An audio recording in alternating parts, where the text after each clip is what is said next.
Now, fibroids are as common as they are frustrating. They're benign tumors that grow in a woman's uterus and can cause heavy menstrual bleeding, pain, and pressure. But one Marietta woman has finally found relief from her fibroid pain. And the Fox Medical Team's Beth Galvin is here to tell us her story. Beth. And good morning, Elise. And you know, this was a problem that really kind of took over Linda Nordahl's life. She found herself losing so much blood with her period every month that she became severely anemic.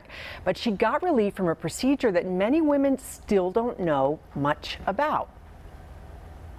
I'm going to do some tea, absolutely. At 51, Linda Nordahl finally feels good again. On the other side of years of heavy periods that hijacked the Marietta massage therapist's energy and her life. Bleeding excessively. We're talking every hour.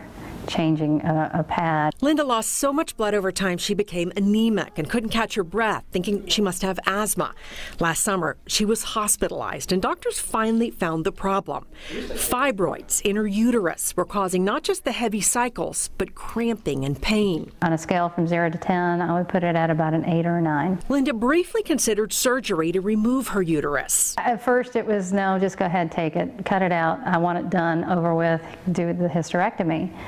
But I realized that I'm not ready to lose body parts. So Linda found another option. For the last 20 years, interventional radiologist Dr. John Lippman has been treating women with severe fibroid symptoms with a less invasive approach, uterine fibroid embolization, or UFE. The patients that we see are usually very symptomatic. They've been suffering for a long time because largely they don't want surgery. They don't want to lose their uterus, and I don't blame them. In a cath lab like this, Dr. Lippman inserted a thin tube through an artery in Linda's leg and then injected tiny particles into each of the arteries feeding her fibroids. So I can flow direct these little tiny particles to cut the blood supply off to every fibroid in the uterus.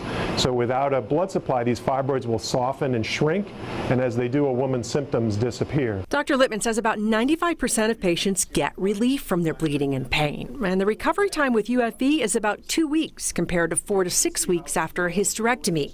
A year after Linda's procedure, no issues, no symptoms. I don't have the pain that I did.